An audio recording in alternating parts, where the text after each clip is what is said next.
that mean? Like turned at like? Can we just move on to a different conversation now that this is being recorded? Yeah, you're the one that tried not I am to not move even. on. I will. You're such an I will idiot. flame both of you. Saboteur. I will. Yeah, exactly. I will.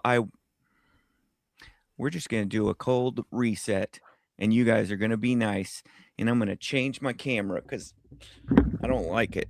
There. Okay. Everybody feel better about that? Sorry about the noise. Looks I'm great. looking at. Oh, hey, the room just tried to kick me out. That's fun. Hey, did you guys like that fake spring we had? I did. It wasn't very fake much. spring. We're getting third fake winter is what's happening. That was real spring. Oh, that was this is third fake winter. Okay, that actually. I literally got flowers blooming over here. We can't call it fake spring when I got flowers Oh, popping up out of the ground. No, we're gonna get a freeze and every one of them's gonna die. All the flowers, like hell yeah, dude, time to roll. Let's do this. Popping out of the ground, and then yeah, we'll be in the 20s some point next week or something. I'm making a disagreement with you, sir. Not sure if you're allowed to do that. Specify what you mean with your words. Specify what you mean, Rylan. I have not done the challenge that you issued to us yet because I was in Galveston, but I'm gonna do it. I'm gonna give it to everybody right off the top. Two things that right off the top. Number one, Human Dad's food tour inaugural stop, March 7th. Where, guys? I don't know. Why are you asking me? No, y'all said it. I just don't want to get it wrong. Did we say good friend? Did we say good friend? Yeah, what did we say? Did we? Did we say March 7th? This is why. Come on. I threw it. This should have been the easiest conversation ever. We did, right? We didn't pick a time. We certainly didn't pick a time. I know we didn't pick a time. I was getting to that point. You know. Okay. Sorry, my bad. Jesus Christ. Let me guess, Brad. Molly makes all the plans. Let me guess. This kid. Have you ever made a plan? You know that. You know go that. From your mama's house to your wife's house, never made a plan. You know that. You know that I make plans just fine. You know that. But we didn't have a time, so I was like, why is he doing this? Because it's 2 weeks. Okay, March 7th, time Thibodaux. March 7th, time Thibodaux. Good Friend Beer Garden, Dallas, Texas. Oh, Rylan does it, and he doesn't get a sigh or a look. It's because he's not a. You're the Antoine Walker of weird language. He gets a lot of shots up. Hey, sir. Yeah, just cut. You're such a volume shooter. It's fun when he gets hot and has a little shimmy at the end, though. Come on, Jace. You know. Every once in a while, it'll be fun to watch him on the court. Every But once otherwise, in a while, for a guy who scored 50 like 5 times in his career, every once in a while. Yep. All right. So Saturday, March 7th, Good Friend Beer Garden. Me, Jason, Brad are going to be there. I don't care if anybody else comes, but we're going to be there. It would be cool if 2 of you showed up. Yeah. Outside of that, the over/under is 1.5, right? And that's fine. Yeah. Outside of that, I haven't seen you guys other than seeing Brad once this fall. I haven't seen you guys in a while. Number 2. Me and Jay see each other all the time. Well, y'all live close to each other. Yeah. Pluribus, got kids in this game episode 5. system. Okay. I need every Human Dad's listener to go to your Apple TV. If you have it, go to Pluribus. I don't care if you watch it. If you do, great, because the context is way better. But I need you to go to episode 5 and watch what happens at the 24-minute mark of episode 5. That's all I got. Can I ask you a question?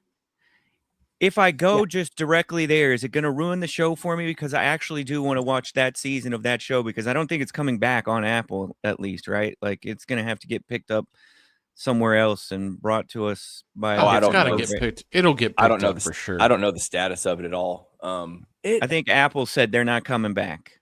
No way. Yeah. That's a Vince Gilligan thing.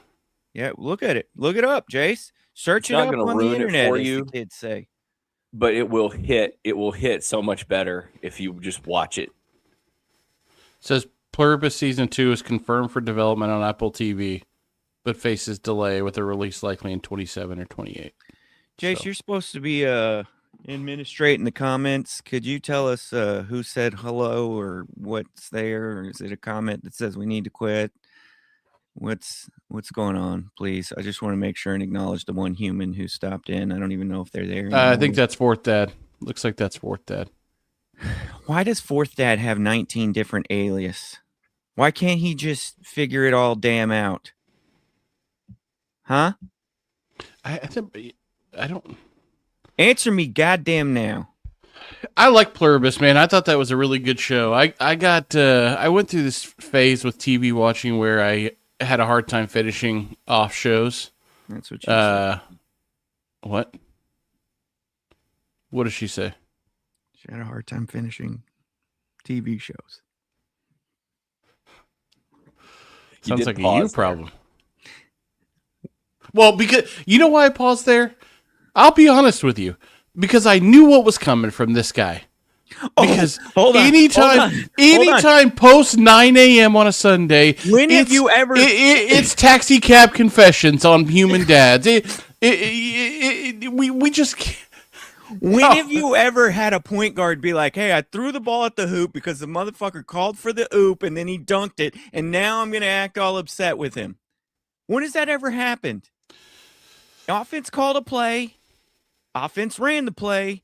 Now we're supposed to high five on our way back down to the other side to play defense. And then instead I got you being like, why'd you dunk it? But the show was good, and I would have been shocked if somehow that didn't get a second season, because that guy is like TV royalty. If you make Breaking Bad, and the other shows that he made that were great, like Better Call Saul, and If you rewatch Breaking Bad, it's overrated. absolutely not. It's, if anything, it's underrated. That is one of the greatest TV shows that's ever been made. But isn't that just like Jesus died for our sins, and that's what I was told at 3 years old, so Jesus died Dude. for our sins? Aren't you just being doctrinated? Not Indoctrinated. liking, I never saw it. not liking Breaking Bad. Jesus Christ. Let me stop the bit, Jason. Hold on real quick. I'm glad you called that a bit. Let me just Play the intro first. Let me just zoom out. I'll just talk to him for a second if you're gonna 7 minutes in. go off camera. We're 4 minutes in.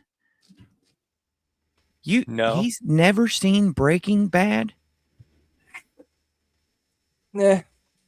I wish you could pay attention to the show real quick, just for 2 seconds. He's never seen Breaking Bad. I was with you the whole. I thought you were talking to him at first, but yes, No, I'm talking to you about him.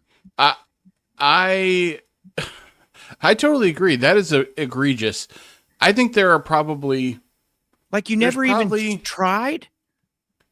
Started it a few years ago, but after about 2.5 episodes or so, I don't know.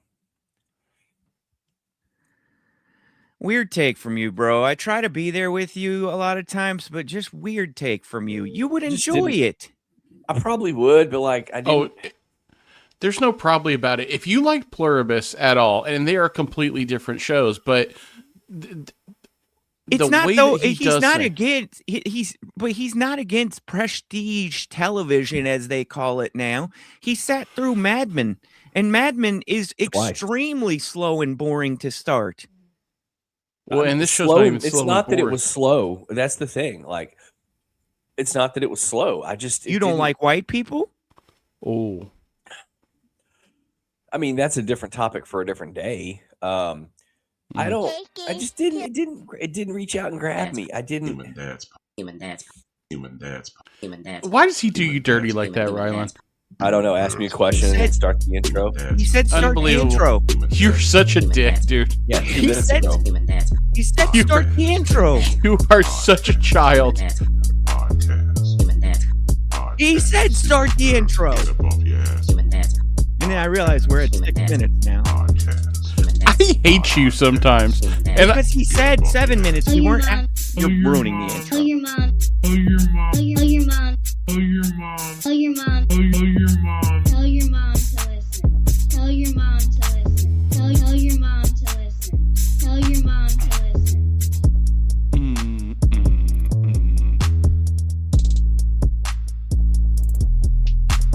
mm. Get up off your ass for the Human Dads podcast. The live clock in the top of the Human thing dance. says 9 Human minutes dance. 57 Human seconds. dance. Human I can't dance. hear you. Human dance. Mine says 10:07. Mine says 10:04. How? That's Uh, weird. Mine says 6:57. The hell? I don't understand. Software. I don't get it, guys. Computer. I don't understand. Rye, if you'd like to explain your Breaking Bad.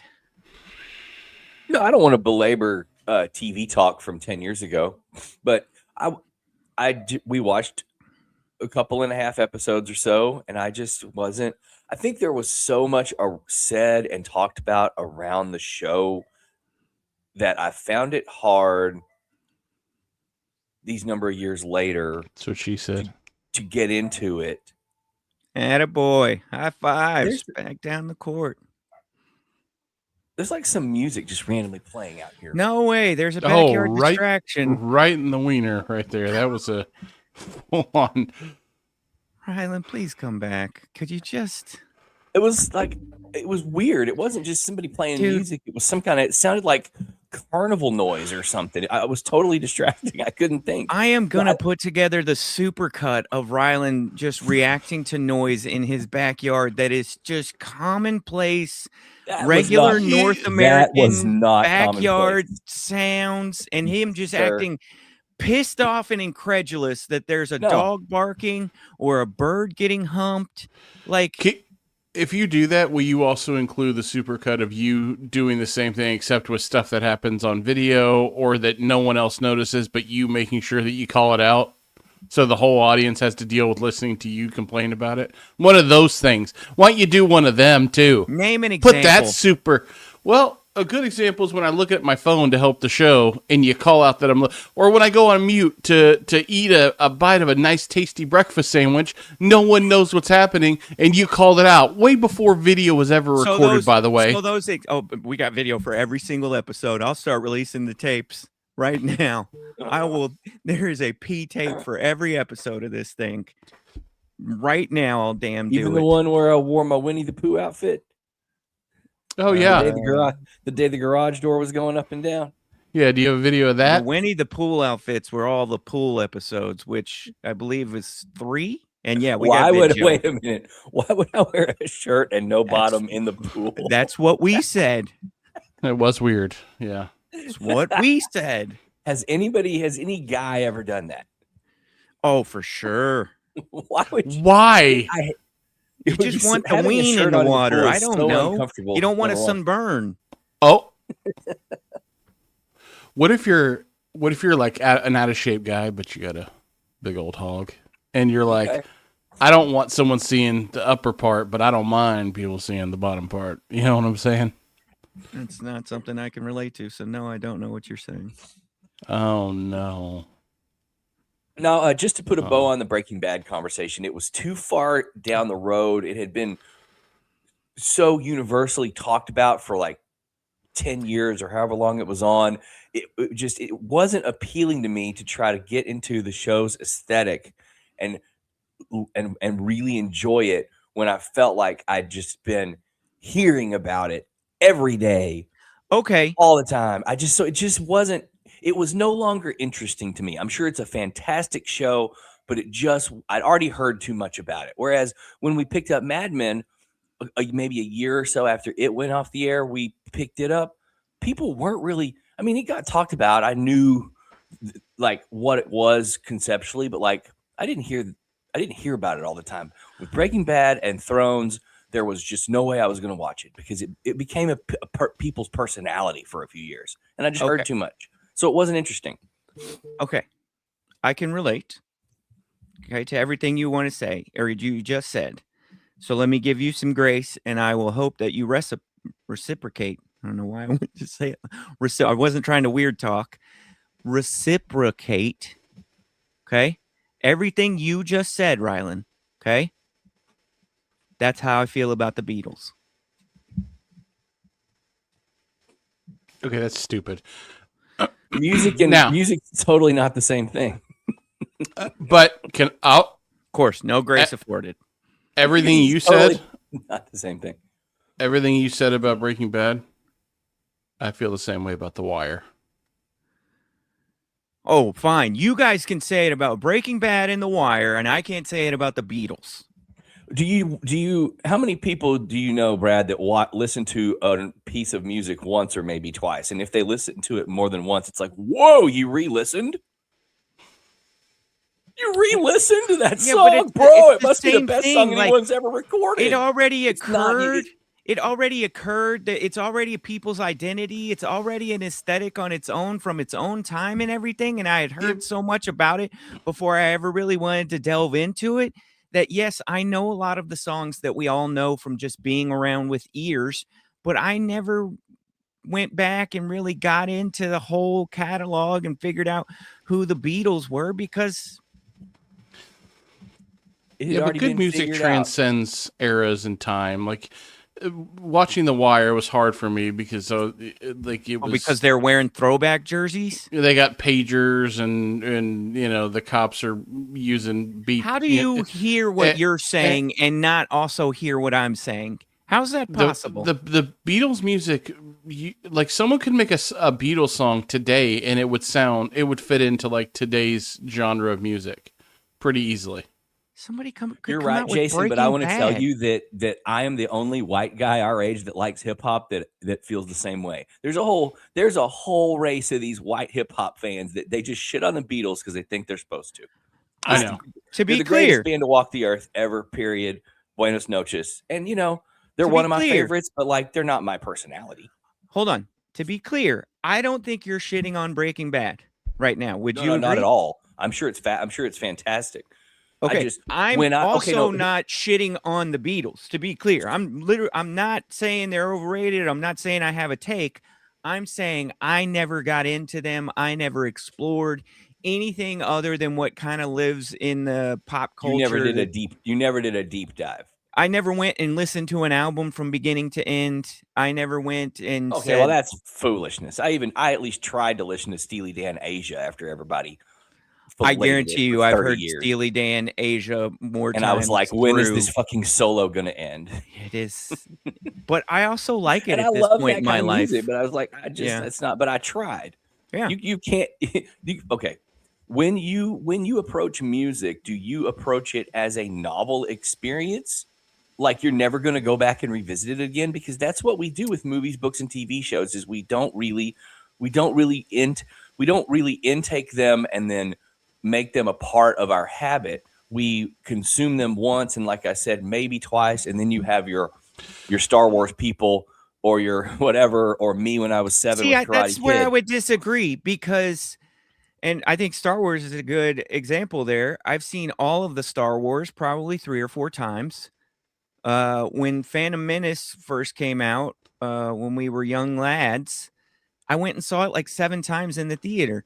I've watched The Wire 4 times through. I've probably watched Mad Men 3 times through. Right. I've but- watched The Office 9 times through. I've watched Friends 9 times through.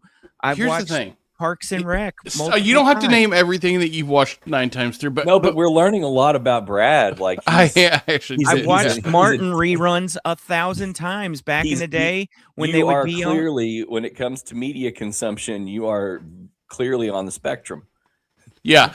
That's Here's a what lot I of would repeat say. watching. I thought I was I don't know. I think I'm an average repeat watcher, but that's I've seen Wow, that's every a lot. I've seen every episode of Everybody Loves Raymond probably 3 times.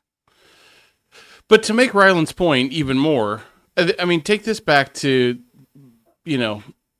ancient times, cavemen. Like, if you hear a story one time, the next time you hear it, it doesn't have the same impact on your brain, right?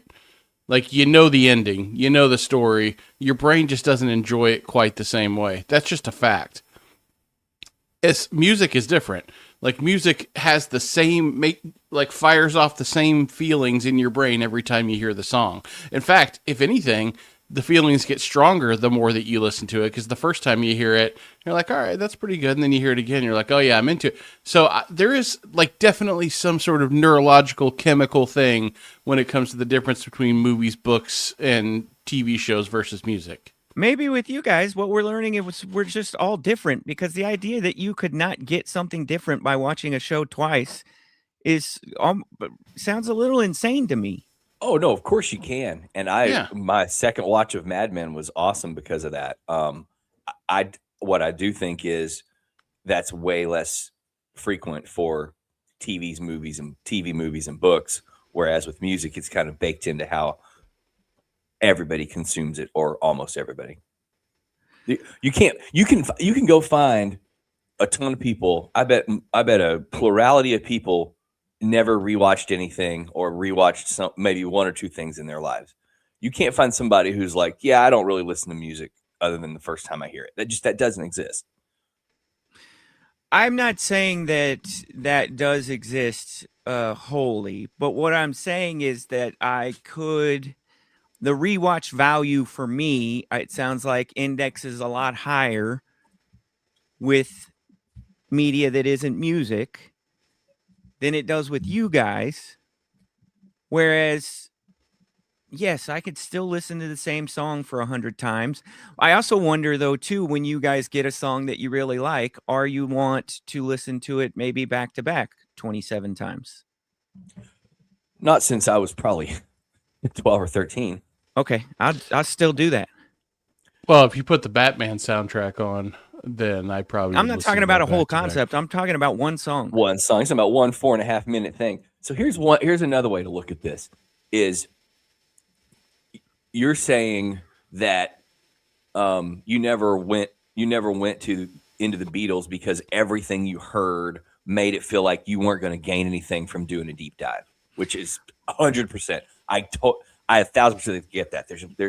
It's overload them and a dozen other acts over the years. Yeah, because we could so pick much. probably 10 groups and put them in this. There's a group of So I'm not shitting on them. I'm just saying I never went and dove into it. For me, and that's cool. I agree. I'm sure there's somebody out there that I feel the same way about if I thought about it, music wise. But the idea that I would never go listen to an album because I'd heard too much about them is crazy to me. To me, that's the reason too. So what's this really about? Whereas with a TV, movie, book type thing, every interaction with it is a deep dive because you want to get you're into the narrative, except maybe sitcoms, right? But that's like, okay, I think let's everybody's been Mad Men's supposed to be good. Let's start it. And we did, right? So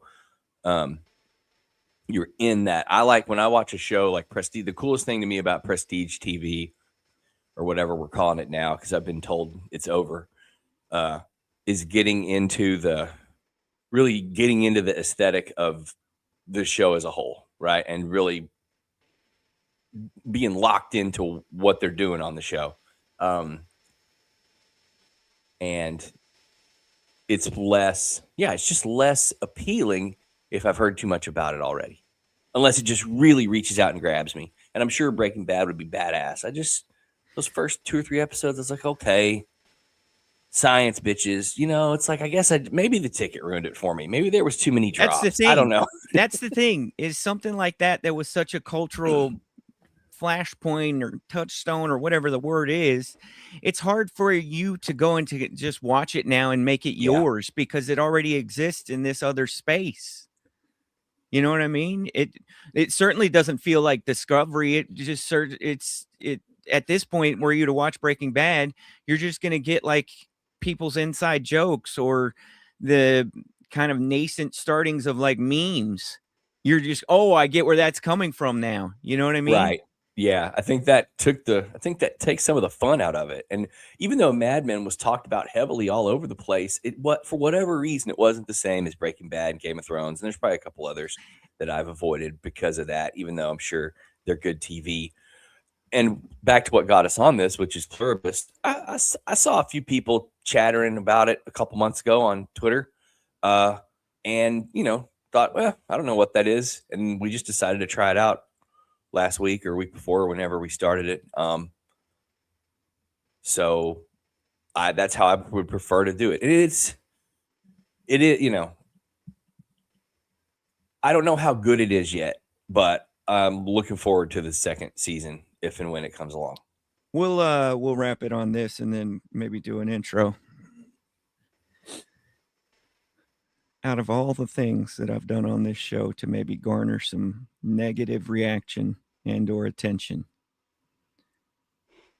okay, from that person that I live with, Jace, Mm-hmm. what I've just said on these airwaves is likely to get the fastest "you're so stupid" text message. You're such an idiot text message from my Beatles opinions that I just expressed when she Yeah, listened. isn't to she? this. She's a Beatles fan, right? Tremendous? Yeah, I thought so. Yeah. It's a Yeah. lot like your. It's a lot like your. Hey guys, I don't like Jerry Jones. Like Beatles never did anything to me personally. that is also true. Jerry Jones personally told me one year they drafted a special teams draft. I was there for that. He told me the same Okay. thing. Yeah, You remember told me that? the same thing. We got I it think all. that was the Isaiah Standback draft. We got it Am I all remembering that figured correctly? out. We're just gonna draft for special teams. We're just, remember that one year Woody Dantzler had that one little sideline single foot hop. Oh Kick my return. god! Do I remember? We're just It going to was try the- to capture life in that lightning in a bottle. It was the peak of the season. Him tiptoeing down that sideline on one It was foot It somehow. was the best thing that happened that whole year. The year end recap includes that moment like 6 different times. You know what I'm saying? Jace, we're halfway through this bad boy because I know you only got 44 minutes, is what you tell them all the time. Yeah, dude, more than 44 minutes, and you're not getting much out of me. Yeah, that's what she says. I don't know. Boy, if she said it's 44 minutes, I'd just be like, I'm sorry. Chuck, we're Why not would going on anyone want another that? date. Yeah, why would Sorry, Chuck. anyone? This is going to be the only one. Yeah. How are you, bud? You doing okay? You look freshly bearded. Your hair looks full. Haven't seen a barber or a hairdresser in quite some time, it looks like. Yeah, Just short of slovenly, really. But you look Oh, good. yeah, full on slovenly. Yeah, I've lost the passion for getting a haircut. I just don't enjoy it. It's a beating more than anything. Like the feeling of being post haircut is whatever. But so yeah, I'm just plus when you lose you're losing your hairline. When your hairline starts going, it doesn't hurt to have a little extra up in the front just to provide a little cover for what's happening. But yeah, man, I'm doing fine. You sound it, bud. You sound it.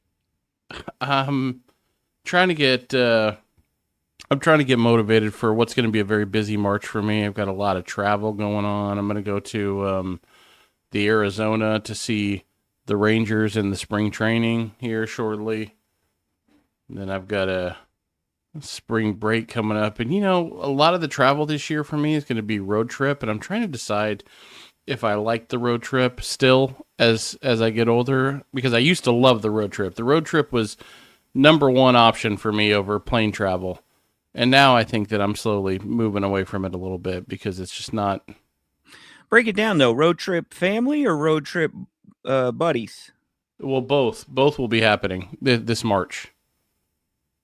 I'll have a road trip, spring break trip. Okay, but it depends, though. Road trip and I'm driving, or I get to sit in the front seat. I'm in my friend group and in my family. I am number one driver. Yeah, because I don't think I could sit in a back seat for the length of a road trip. You have to be driving. I genuinely, I think I might get semi sick if we're like talking 3 hours in the back of a car. Yeah, that's why I prefer to be driving. Is one. And I hate that about myself. What the fuck? Yeah, but then I become passenger like during a break, and I get impatient, and I don't enjoy that oh my part god! either. Oh my god! We got to I'm like drive 30 going- minutes, or somebody else is driving. Yeah, Might just as well pull over. stab me in like just the backside of my leg. It's just a Yeah, right in the beehole. Not part So- of your leg or my leg or Ryland's leg. Why do you always got to make it weird and go for the anus? No, okay. First of all, the beehole is technically the top of the leg. I'm not doing with this. Ryland? With you move. Oh my God. See? I swear to God, if he not, yes, He's I hate both of you so much. You I don't don't want think you any can- shit. I I don't hate think both you of can you just so much. disprove that. I don't think scientifically you can prove Jason wrong. no. I mean, you can tell it connected with him because it's when you think about it, If you very go above tip it, top. You're in the hip area. If you North- go above it, you're more in the hip area, Yeah. the pelvic area. You go below it, The- you're in the leg area. Yep, North Pole of the leg is the beehole. That's from. Fucking You genius. can't I argue. can't- you can't argue with it. It's just it is what it is. Where was I? won't argue with it, is what I'll say. I won't argue. Why you think all of a sudden the aversion to air travel, Jace? Just beating No, road trip. No. Road trip. airport He beating. said. No, he said aversion to air travel. I used to have one. I used to like the road trip because I just Oh, like sorry, I got it back. I like the control, Ryland, really more than anything. I like being able to. First of all, I like having my own car, but second, I like to be able to, like, if I decide I want to change course in the middle of the trip or do something different or like take a break or go longer, I get to control that. Whereas with air travel, I'm at the mercy of the airlines and the customer service reps at these companies, which I hate. So I used to hate that part of it, but now I'm like, man, the saving of my. I'll tell you, the true reason is the body. The body, El cuerpo. the body after a road trip. What? I said el cuerpo. The body after a road trip Body in suffers Spanish. Sorry. Jesus. suffers greatly. A lot of Not doing stiffness, a Bad back, Bunny halftime show. Calm down. back situation. Shoulders are tight, like the whole night. I need like a day to recover from a 13, 14-hour road trip. Jesus Christ. A day. I did Probably a couple two. of. I did Maybe. some pretty substantial road trips when I was in my 20s, but not really since then. I mean, Courtney and I went to Santa Fe a few years ago. That's the furthest I've driven in the last handful of years. But the way I saw for that, when we fly, if we fly anywhere that doesn't have like really good public transportation, we just bite the bullet and rent a car. Yeah. That's best of both Uh, worlds. But I don't 100%. travel that often, so I'm okay with spending a little extra for that. But I do appreciate the wanting to have the car to be able to do whatever. So Yeah. unless For all I've my gone, the only dads- times I haven't rented a car has been like New York, Boston, Chicago. Everywhere else I've gone in the last I would 15 years, I've rented a car. 100% will not rent in a big city like that because the driving is more stressful than just hopping in. Well, an you Uber, have. but I'd much rather have public transportation if it's yeah. set up right. But for all my dads out there, if you have a road trip coming up for spring break, I know that you don't want to do this. It's kind of like that moment where you decide you need a minivan because you have a bunch of kids. But if you want to recover quickly after a road trip, go to Amazon, get you some compression socks, my guys. Because you wear compression socks on a long road trip, you'll get out, you will feel fresh as a daisy. Your legs will feel great. The blood will be flowing. I'm telling you guys, The calf is the heart of the lower body.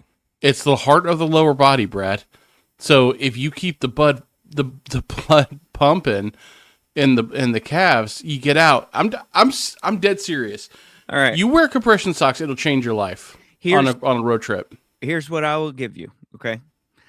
I think that is sound advice. Okay. I'm not here to negate the science of it or any improvement that would be had. What I'm telling you is I am not going to accept that I am at that age right now. Okay. That's fair. It I feels don't- like, and it might be reasonable and it might be sensible and logical and rational and all of the things that are generally viewed as positive, but it feels like a retreat that I will not be going back to at this point in time.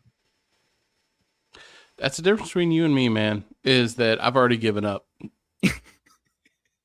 Full on given up, boys. So I'll take compression socks. I'm going to take my blood pressure medicine. That If I need said, some cholesterol meds, I'll get on I those am- too. See, If I- Jace, I think this is your superpower, Jace, because you had to relent, you had to swallow your pride because of rough timing and circumstances with your back. You had to have a scooter at Disney World. I had a scooter at Disney World. Riley, Disney you World never ride. go farther than the scooter. I You mean, never go at farther that than that. point, so now it's like anything you feel like doing that you think's gonna help make you feel better. Done. Hey, it could Can be I a s- scooter at Disney World. can Pry I it say out the this? window. Right Can I out the say window. this? If I had to drive 8 hours right now consecutively, I think I would deeply consider wearing a back brace. Which I know sounds insane, but something's going to have to keep my back straight and supported I'm by telling you, about man. hour 3. Telling you, dude. Rye, What's up? what's up with you? Incredibly productive Saturday. Dad's Saturday yesterday. Just doing stuff, man. Just doing stuff, getting things done. And I got some Baby Jessica content for y'all. Y'all want some Baby Jessica content? Yeah. Sure do. On the podcast? Sorry, I had to pull my notes up. Y'all remember when they had a fight on Geraldo and Geraldo got a chair thrown at his face? Yeah, And that was then he great, was- dude. Broke and then his he nose. and he broke his nose. Mm. And that was, let's just pick a year. Let's say that was 1988. Close enough, right? Sure. Mm-hmm. Any time in your life before that or since, have you ever seen a person wear that exact nose brace bandage? I don't think I have. No. No. I don't- That was a bespoke, made for TV. Oh, that's what I was about to say. Obviously, he broke his nose. Obviously, No, but it was a bleeding, you saw prop. it happen. But that bandage, he had the real bandage, and then he had a prop over the top. Yeah. Yeah. Because we've seen multiple NBA players do the whole broken nose thing and then wear the mask type situation for what feels like the rest of the season after that. I think it takes forever to recover from a broken nose. But like you're right. We've never seen that. What do you want to call it? It Ornate? had like extra tape on the sides across like his cheeks a little bit.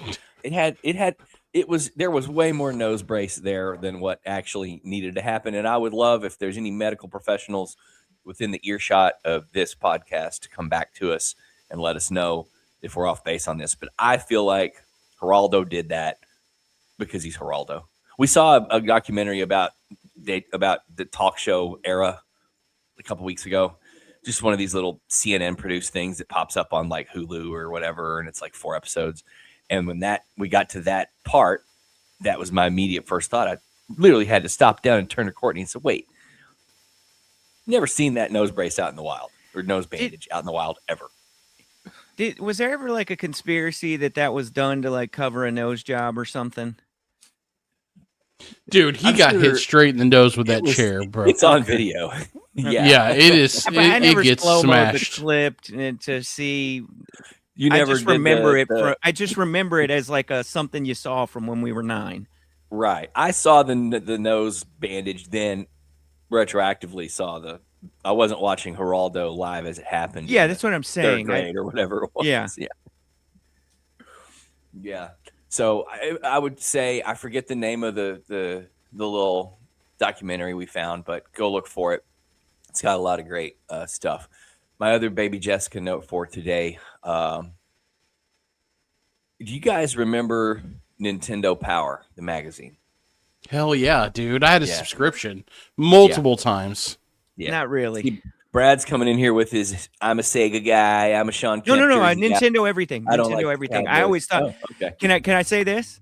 I always thought if you had Sega, that was like a sign of like your 2-story rich house. It's a rich, Yeah, rich kid system. That's might be up interesting. there. Might be up there with magazine subscriptions. That was never going to be something that like. I Oh, could dude, never- Beckett, We did have Nintendo Beckett. Power. Yeah, we had Beckett Nintendo because my dad and I did baseball cards together. So of course we had the Beckett subscription. I Yep. couldn't get any buy-in on the Nintendo Power subscription, but I'd have it off and on. I guess I had it sometimes, and my buddies had it. But the reason I brought it up, the Sega Nintendo divide, we can get into that culturally because where I grew up, it was more like Sega. The Genesis guys were more the rough around the edges guys. Oh, This was- really? No, this was dude, this was the prime Street Fighter era, and I Nah. hated the Street Fighter style games because it was just button pushing to me. I know a lot of people probably really enjoyed it and got really good at it, but I just thought I could turn my back to the TV and push buttons and be almost as good as the guys looking at the TV. So My it was- two buddies that had Sega Genesis were only kids, and they also had the designated dining room set up in their homes.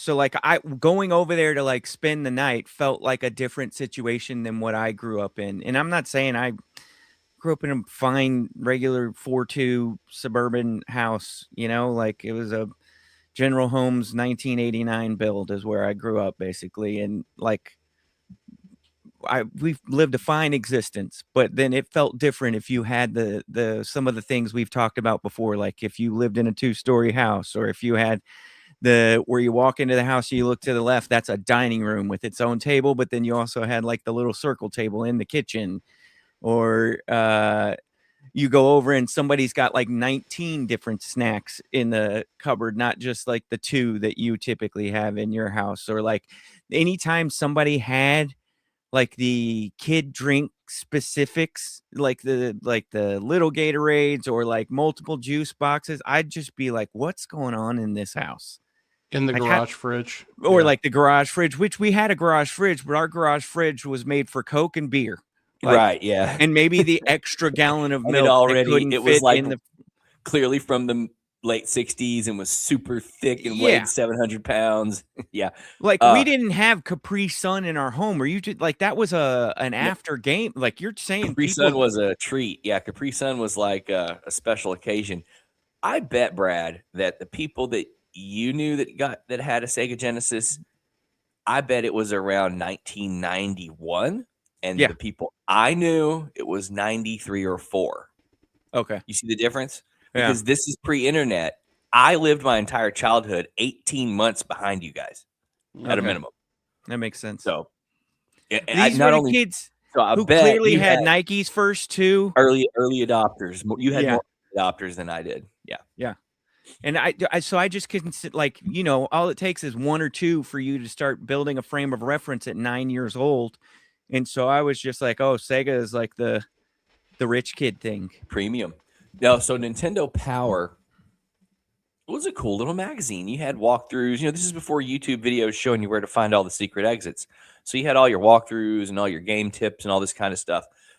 So on the back, they had a phone number that you could call, and it was for anything having to do with the magazine, obviously. But one of the things that they would do when you called them was you could ask them, you could give them a specific game, and they would cross-reference the issues of the magazine that referenced that game. I guess I guess you could back order copies, or maybe you had a stack of them and you wanted to go find the ones you were looking for or whatever.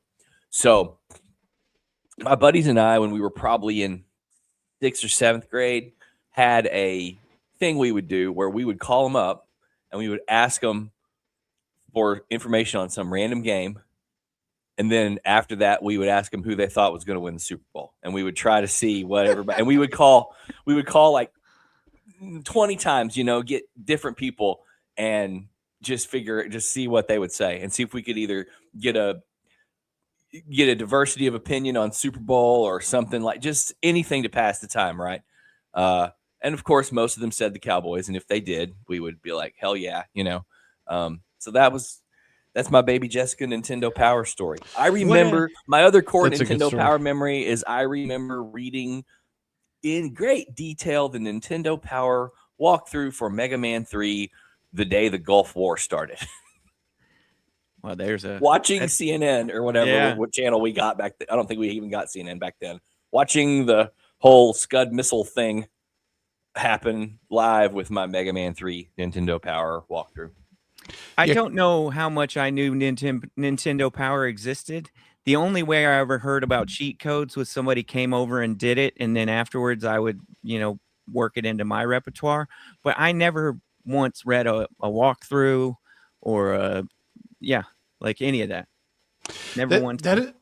Video game conversations are tremendous Baby Jessica content, because the difference between today and then maybe one of the greatest divides in like advancement that exists. Because to Ryland's point, I have not thought about this until now for many, many years, but I remember playing like games that required like puzzle solving or role playing games with my friends. And if you got stuck, you had to dial up a person who was sitting there in an office somewhere. You called them. You were charged X amount of money per minute to talk to this person. You would go, hey, I'm in dungeon 4 and there's this flame over here and these bats are coming after me and I don't know what to do. Can you tell me what to do next? And the person's like, all right, well, have you checked the closet over there in the left corner? And I'm like, no, I haven't checked there. They're like, go check that closet. You hang up and you go do it. And then the next time you get stuck, you call back. Like that was how you figured stuff out.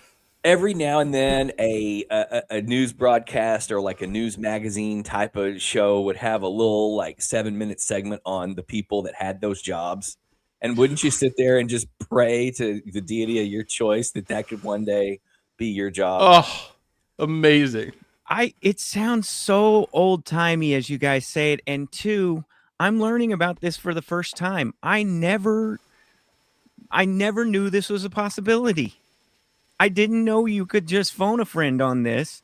And then two, I'm just thinking about there's some 25-year-old dude who's going in and clocking in 8 hours a day talking to 10-year-olds through Mega Man 2 or Yeah. Icarus.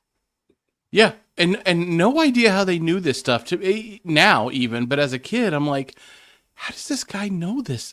How could he know everything about this entire game like that? Well, it's software. It's deterministic. The designers of the game knew, so all they had to do was basically go back to the design and documentation of the game, and then play through it. And I'm sure they just had manuals and guides and stuff. No different than flying an F-16, man. Pretty interesting when you think about it. I never actually did that because the idea of picking up the phone and having it cost money, I think I would be dead today if I had done that.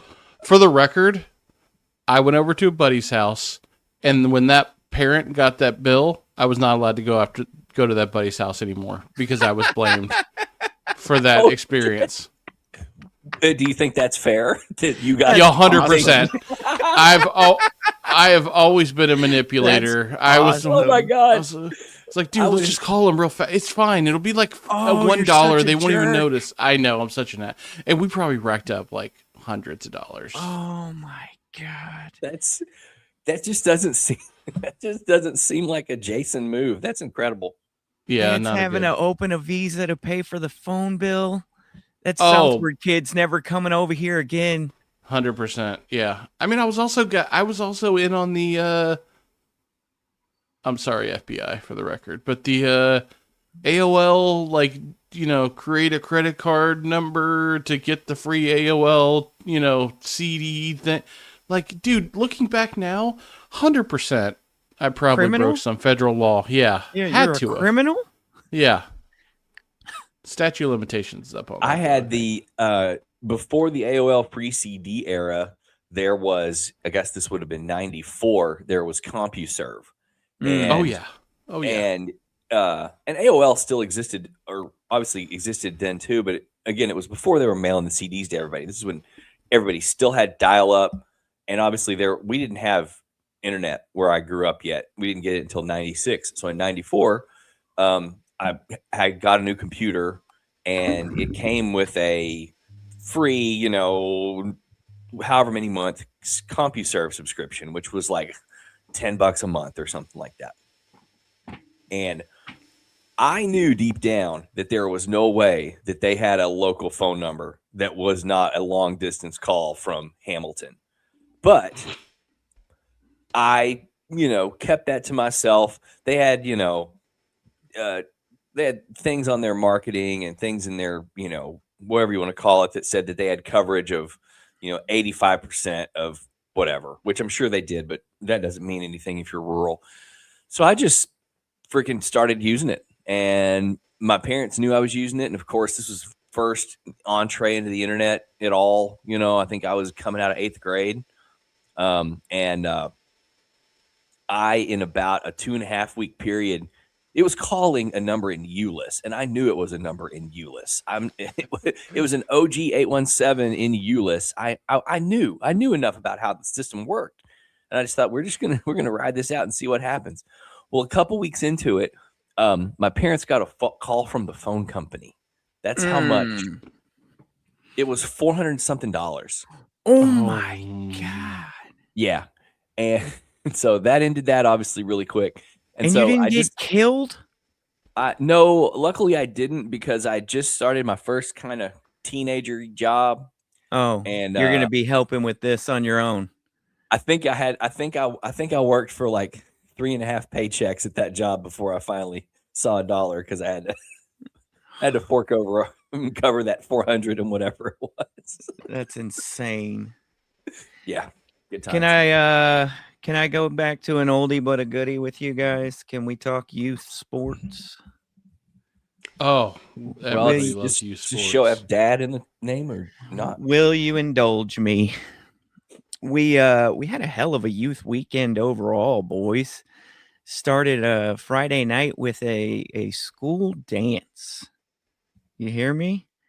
And we're getting to the age where we're doing the pre-show and going to dinner with friends, and got a nice little group of friends and parents over here that we all kind of get along. So I don't know, probably about 20 of us all went to Mina's over here in Richardson, Jace, over there at Campbell and 75. Yeah, Don't know good if you've spot. been, but it's a nice little Tex-Mex type spot. It was cool, but parents, kids, then we go do and take the pictures, and then we go to the dance. And then, because the dance is generally overrated, okay? Not hating on the people putting together the dance. I'm not hating on the school, but just at this age, and you've got everything from pre-Kers to 12-year-olds, it makes for this weird hodgepodge kind of hot, crowded setting. And then you got a bunch of parents in the arteries of the halls and in the hallways, just kind of being there, because if your kid is going to be there, a parent has to be there. This is not like a drop and go kind of situation. If a kid's there, they got to have a parent. So you got a lot of parents sitting around in hallways just staring at each other. It's hot, it's crowded, it's loud music very close to you. So Molly had the genius idea of saying, hey, maybe next year we'll do like an after party, and that can cut our dance time in the school situation down, and we can just bring back a group to the house. Smart. I like where this is going. So we turned out to be after party host, and left, I don't know, an hour and a half after being at the dance. So solid 90 minutes. You hang out, see everybody, and then that group that we went to dinner with, hey, we're going back to the house. It was a beautiful night. Got to light the fire out on the patio in the chimenea. And had some bros around and drink a few beers, put out some snacks and some candy. The ladies got to maj, and it was a nice little night. But I knew we might be keeping just a smidge of a late hour for my little champion. We had a 9:00 tip. Oh boy, party before the game, and man. we need my guy to be right. Okay, we depend on him. So I take you to 9:00 Saturday morning, last game of the regular season, gentlemen. It's a big one. We're working on seeding here. We stepped up into the top division, where they broke it down like you do the NBA, and they put us in one of two divisions, one called the East, one called the West. We're going to take the top 4 from each division, and that's going to be your playoffs, okay? Similar to the way NBA does it, they're going to take the top 8 from each conference. We're going to take the top 4, and they're going to mash against each other into a super playoff. The commissioner's been running these divisions for years, so he thinks he's put together the top 16 teams out of 70 teams. Okay? Very competitive. We played in the second division last year. We got bumped up because we were one of the best teams in the second division, and he told me after summer, he said, putting y'all in the top division. We're going to see what happens. We were a little worried because, be honest with you guys, we're of the top division, we're on the smaller side. We got a couple big kids, but it seems like every damn team has 4 kids who are at least the size of our top 2, and always got bigger kids than our top 2 big kids, if that makes sense. And I guarantee you, we're the only team that's playing at this level that has 2 second graders. We're in a 3rd grade league, and we got 2 second graders. So we were a little like, hey, how's it going to stack up? And I'm here to tell you, after the win yesterday, we will be by ourselves in second place. The only team better than us went undefeated, and it was that team that had a few holdback kids that we talked about a couple weeks ago. They went undefeated on the year. We lost twice. Team behind us lost 3 times. So we're going to go into the playoffs with some pretty strong seeding after the W yesterday. Shep, again, hit a big 3. And we're at that age where when the game starts getting to a certain point, I mean, everybody realizes this in sports, but like when the youths are in a game and it's been tightly contested, there's that like breaking point where it goes from being like 2 points to 5 points or 4 points to 6 points. And they're like, bro, we've had a problem scoring 2 points. How the hell are we going to score 6? And it's happened to our team too before. I mean, we don't lose that much, but you could see it in their eyes when the defeat hits.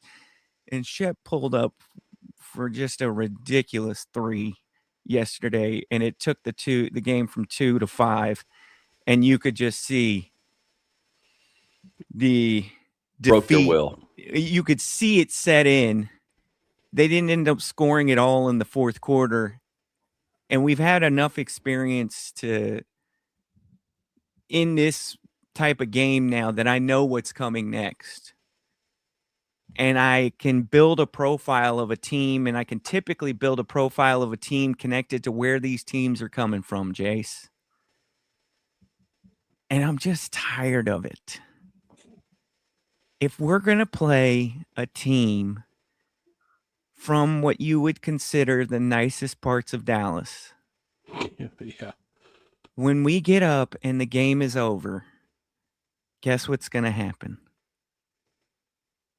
We're going to get tantrums, and we're going to get babies, and they're going to start pushing and hitting and blindsiding and fighting for jump balls in a way that is not anything to do with possession anymore and only has to do with taking out my frustration for being on the losing end today.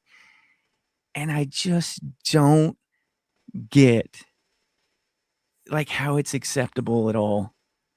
I would be incensed as a coach, dude. I would be livid as a coach. It's so weird, man. I'm with you. I don't understand.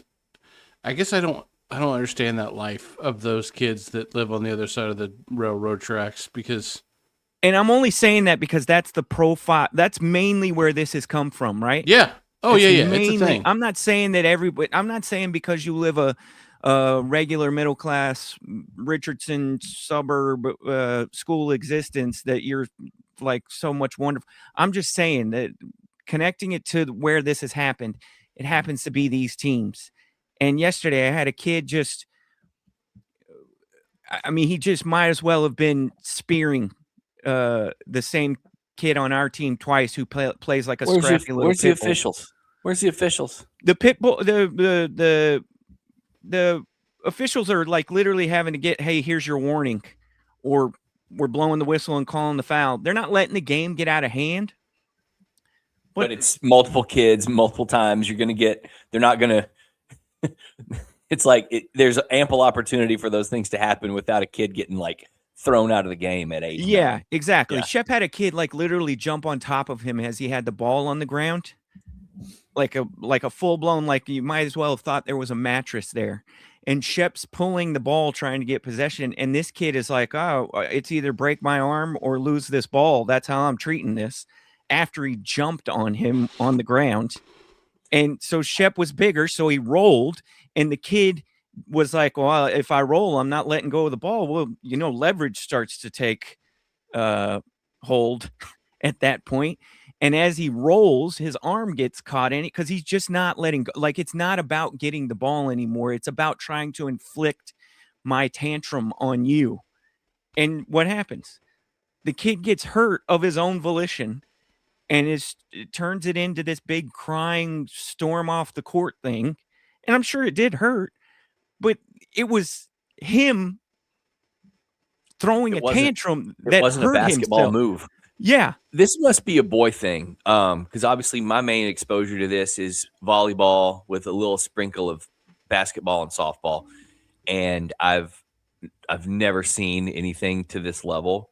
But my friends that have little guys playing football, I've heard it, and To you be would be clear- unsurprised to hear that the ones that have been known to do the things when they fall a little behind or a lot behind in 3rd or 4th grade, tackle football or whatever, are the little dragons with the green and white. So it's the same thing. To be And clear, it's daddy ball, dude. This is the outcome of daddy ball. to be It's the clear, period. I'm very into these games. And as a parent, you might see the way I act from time to time, not consistently, but from time to time, and be like, well, that guy's way too into this. And I'm here to fully wear that, okay? And I also don't expect like children to have their emotions fully regulated. But we're gonna like respect the game of it. You know what I'm saying? Like, we're not going to tarnish the game of it. And if I see you doing something, you're going to hear from me well before a ref has to step in. You know what I'm saying? And it just brings me to this, like, simple refrain in youth sports. Why can't the parents just be cool? Why Why is it can't so the- high stakes? Why can't the parents just be cool? Cheer aggressively. Get on to your kid aggressively. But then when it comes time to, like, again, honor the game, I hate to sound like some old cliche boomer, but like, respect the game. He played in a volleyball end of season tournament yesterday as well, and it came down to the last game of the whole match. The playoff structure was you get put in your division. They were put in the lower division because they didn't win that many games. It's double elimination, right? It's 1 15-minute game. You lose 2 of those, you're out of the playoffs. They won their first one. They won their second one. So they're straight to the championship. They're in the championship versus the team who lost once. If they lose again, it's over. They got to beat us twice before we beat them once. Get it? These games are all timed. If there's a 2-minute lead when like 10 seconds is left, they'll let the clock run. But if there's a 2-point lead, rather, with like 10 seconds left, they'll let the clock run out. And if you're winning by 2, you win the game. So what happens is the time management becomes very important at the end of these games. So hurry up and get the ball to the other side. We had the coach on the other side get the ball hit out of bounds by her own player right to her at a point where we need the ball hurried over to us. This happens all the time, dude. This happens all the time in volleyball for some reason. I watched the coach hold the ball for like 5 seconds. Yep. A coach who knows what's going on, and then does the drop the ball, not roll the ball to the other side, drop the ball in the general direction of our team so that maybe momentum will carry it under the net, or maybe it'll just kind of sit there and the clock will run out and we'll get to go to overtime. Insane, bro, that you would be like, I'm going to take this from these majority 9-year-old girls and 1 boy on this team. This is how we're going to go ahead and navigate this game. That's insane to me. Secondly, she's telling her team to make noise while our kids are serving, so that it's tough for the kids to focus through. Thirdly, she gives one of her parents from across the court a heads up that our line judge, who's on their side of the court, is coaching all the way across the court his child. And as you're a volunteer line judge, you should not ever be coaching. The coaching is, hey, whatever the kid's name is, get ready, be aggressive. So it's just being a normal parent. Okay, the noise during the serving. There's a parent of a girl on Maya's club team that used to coach volleyball, and she was telling us last week that at the level they're in right now, which is, I guess, they're all like 11. I don't know. Technically that's against the rules, and it happens in the rec league over here in Roanoke all the time. There was one team, Maya's rec team was playing this last, however long ago they last played, I guess in the fall. Anytime a girl would toss the ball, the whole team would go ball up, and in that little rec level, you can toss the ball 100 times before you hit it. Doesn't matter. So this one girl, Kate, who's just like has the most hilarious facial expressions of all time, she starts getting pissed. So she just tossed the ball like 6 times with knowing she wasn't even going to serve it, just to make them say it's obnoxious. It's just that's what it is. It's obnoxious. It's to me, it's not like the game. The game is the joy of it, y'all. Yeah, we get to come out. We get to come out today and we get to figure out at the end of this thing, if you have more points, you were better today than I was today. If I have more points than and all this other trash. It's like these parents want to teach these kids you're entitled to the win. And because you're entitled to the win, we get to do whatever and act however we want and behave in whatever way we want, because this isn't real life. This is the game, and you deserve the game. You deserve the win in this game. So we will get to behave in whatever way we deem necessary to get the win. And I just think it's the grossest thing we do in youth sports, while also recognizing that I take this very seriously and I'm very competitive and I'm loud, but I'd still feel like I honor the game of it. Like my son Shep noticed very early on, Dad, why do you encourage the other team so much? He noticed that at a very young age. And I think it's wholly ridiculous that we're not both out there to encourage me and the other coach, that we're not both out there to encourage the other team the whole way through, even if I'm getting crapped on. If I see a good play, I see a good play. 23's running down the court in front of me. He just made a good play. Hey, man, nice shot, 23. It's insane to me that we don't all have that approach. It's too high stakes for people, and I don't understand why. But again, that's just, I mean, you could have this conversation any era, any generation. There's always these people that are like this. We just see more of it now because there's just more. There's more seasons, more games, more sports, more ways for people to talk about it. They've got their social medias. They've got their group chats. They've got, all this stuff. There's just more of everything all the time, just to continue to amplify all this mess. And I don't know, dude. I'm not. I don't say much during volleyball. I don't say much. Courtney sometimes starts acting like she used to at like the Western Conference Finals or something, and I'm like, hey, it's cool. It's chill out. But I stay pretty quiet. And after you share what you're going to share with us, I'll tell you guys the one reason I do get a little vocal. Last week, yeah, of course, I know you're up against it. You've really just been carrying us here this last 40 minutes. Last week, unbelievable. Don't shake your head at me. The people. What do you want me to do? Jump in and break up your story? I was letting you go. You told me you want more airtime. You said you're going to quit the show if you don't get more airtime. Talking into the mic. I was letting you go. I was listening. Now everybody froze. We lost him, Jace. Good. So these volleyball tournaments, we don't know when he's going to come back. So these volleyball tournaments that we've been going to, I mean, this is club, but this isn't like prestige stuff. I mean, you got to pay a good chunk of money to be in it, but like, it's all local, it's all Dallas Fort Worth area. There's not a bunch of travel and whatever. But I mean, it's competitive. It's intense. Everybody there is like practicing 2 or 3 times a week and playing a tournament all day. And it's, it's a little bit level up, a bunch of, probably 4th, 5th, and 6th graders mainly in the ones we're at. And the way it's set up is you've got, 6 courts going all at once, all day long. Everybody's playing. And so if you're not playing, you're probably helping to officiate or keep score, the kids, right? Yeah. So every one of these games, they'll have a kid being a line judge or 2, I guess 1 on each end of the court.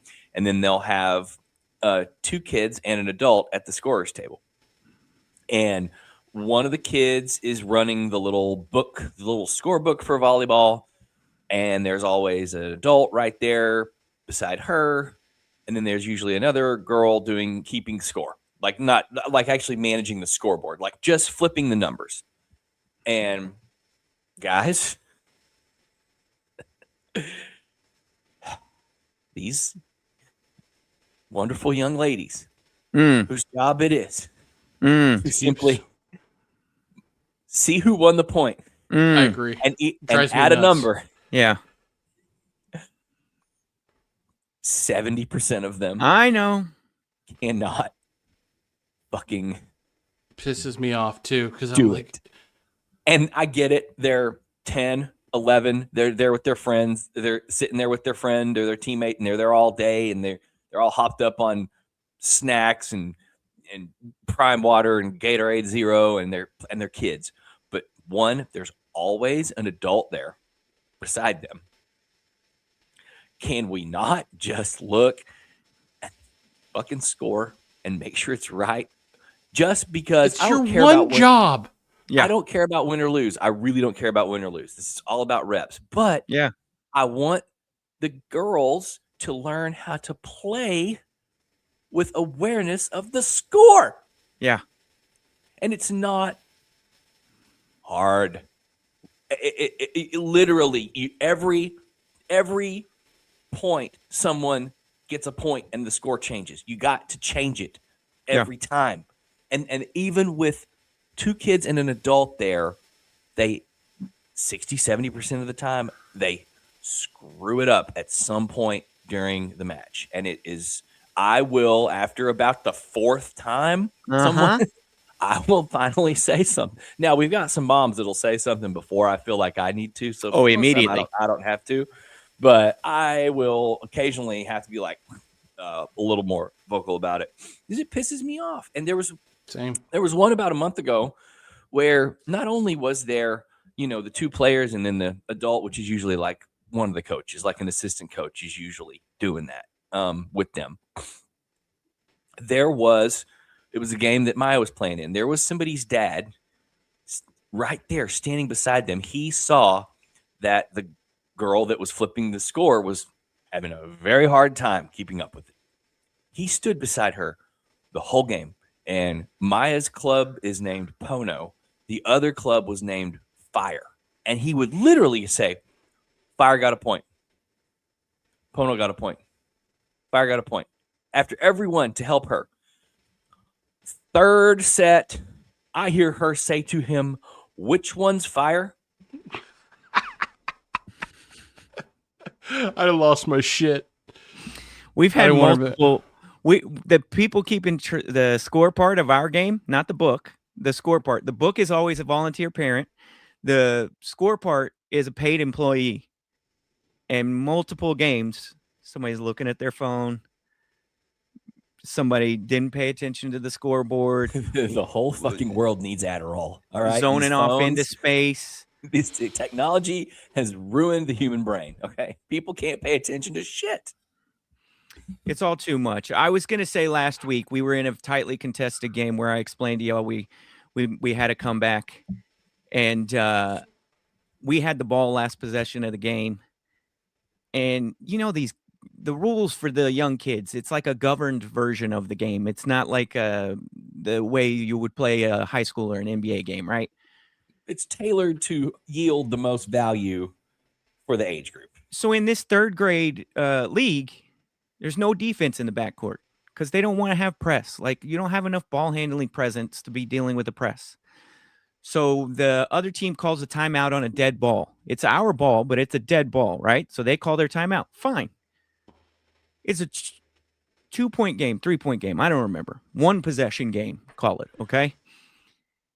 Out of the timeout, we have to go the length of the court. What's he tell his kids to do?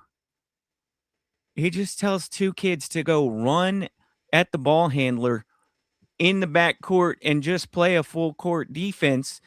And the ref just goes, run the time. There was like 9 seconds left. He was like, run the time, game over. And and I'm looking at him like, dude, what are you doing? And the ref goes, run the time, game over. No defense in the backcourt. Like, we're just gonna call it like. But is there a 10-second runoff for that penalty? Like, no, were you the ref bending was rules? the ref was like, I'm not calling the hey, you go run or hey, you guys gotta back up. We're gonna stop the clock so this is done correctly. He looked at the guy like, why are you running the press back here? And the He just guy's said, response, "F you, game over." yeah, the guy's response was, I was gonna make you call it. Like, that was gonna prolong the game. Like, maybe if they got the turnover and maybe if they went to shoot the layup and make it a tie game in the last 9 seconds, he was going to make the ref call it. So the ref was just like, I would never think to just violate the game. Like, what are we doing? Daddy What are ball. we- These guys need hobbies. What are we doing? Brad, Jace, Rylan. Jace, how you think it went today? Terrible. Man. I want you done by 59 minutes from now on. Why can't Listen, you ever just... I've done the research. They said that people past 1 hour, they check out. If we ever want to get famous, you have got to be done by 59 minutes. I don't want to do my job for the rest of my life. I have to be a podcaster. This isn't just fun for me. This is my retirement plan. I've spent every dollar I have gambling at WinStar. There is no 401k. Do you understand? I want to hear you, but I also have never seen you put in almost an ounce of effort to promote this thing. But you're supposed to do that. You're supposed to use all the connections you have. Get us on the ticket, dude. How do I have a connection to the ticket? I don't know. You don't want to be on there.